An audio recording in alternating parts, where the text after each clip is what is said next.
So recently I've been getting messages for tutorials on how to shade using only graphite. In fact, one guy was kind of angry that I always use charcoal powder to shade. He wanted a tutorial showing how to shade with only graphite.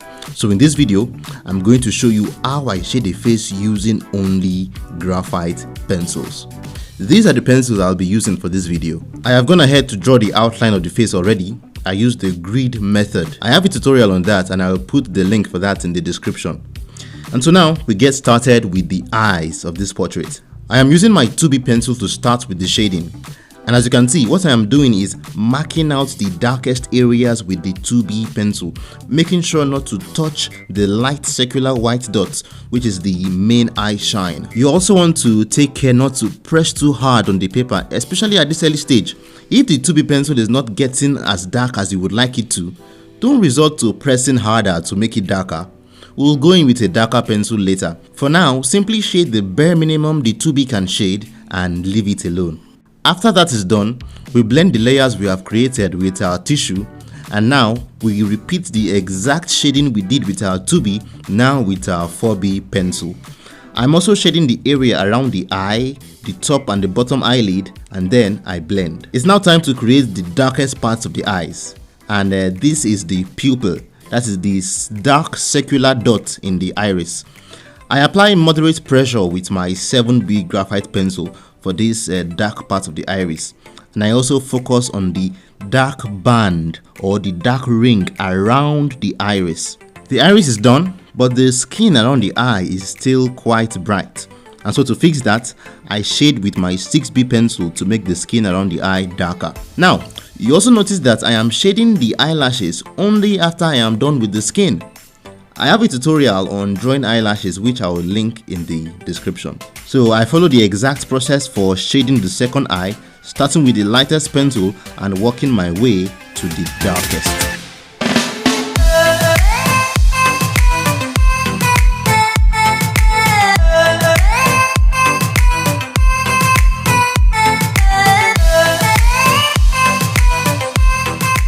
And now I move to the nose.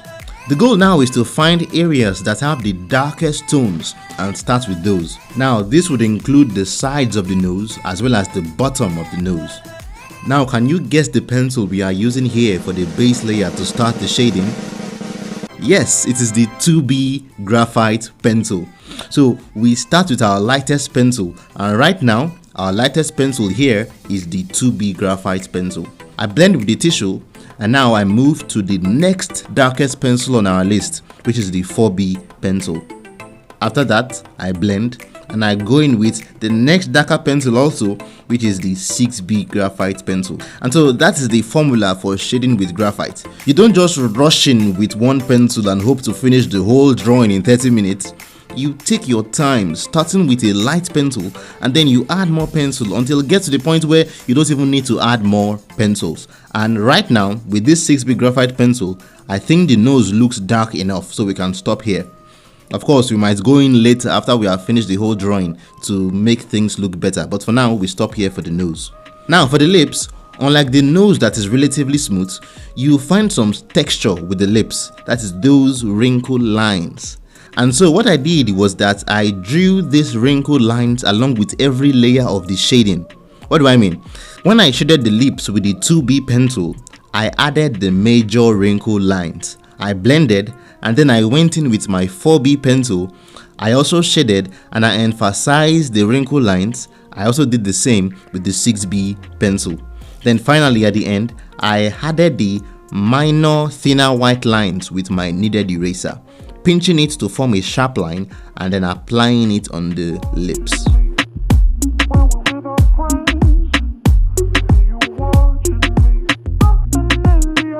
Now, if this video is a little too fast for you to catch up, you can check out my Patreon for over 7 hours of this tutorial to watch how I drew this portrait in real time.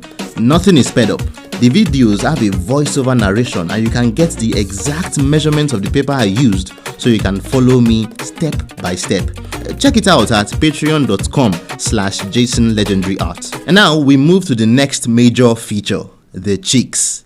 So just as I did with the nose and the lips, I started with my 2B and then my 4B, and lastly my 6B pencil. You'll also notice that I am focusing my shading on the sides of the face because the sides of the face is where the shadow is prominent. To easily find areas of the face with more shadows, something you can do is to increase the contrast of the reference photo. When you increase the contrast, the demarcation between the highlights and the shadows will become more visible. So it will be easy for you to tell the shadows and the highlights apart. Now at this point, it is also vital for me to mention the technique I am using to shade. I am shading using circular motions. But why circular motions, you may ask? You see, my normal method for drawing is that I shade first with graphite and then I top over with charcoal powder. So it doesn't matter how rough the graphite shading is, the drawing will eventually come out smoother when I add the charcoal powder. But this is not the case here. We are not adding charcoal powder and all we have is graphite to work with. So it is very vital that we make our shading smooth from the early stages. And there is no better way to make our shading smooth than to use circular motions. That is creating little circles with your pencil strokes.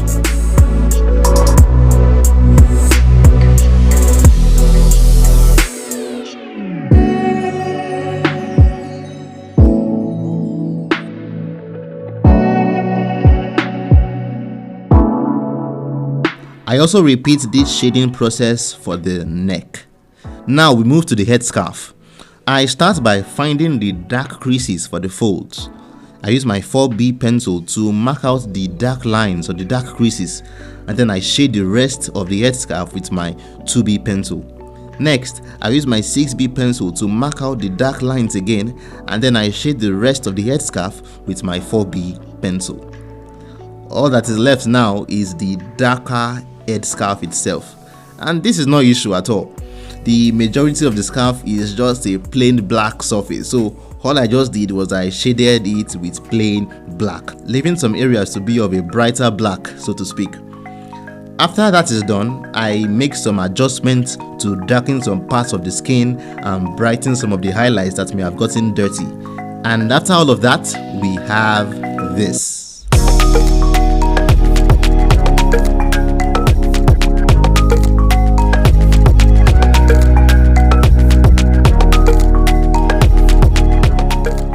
And well, that is it. We finally have an all graphite pencil tutorial.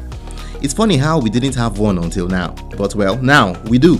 But if you are a little advanced and you are serious about creating realistic drawings, I will advise you to find a way to add charcoal powder to your drawings. But if you are just a beginner or you don't have charcoal powder, you can follow the steps in this tutorial to create with only graphite. But when you eventually get charcoal powder, the video that shows up on the screen now will be waiting for you. It will show you how you can incorporate charcoal powder into your drawing workflow. Watch that. Yes, that. And I'll see you in the next one.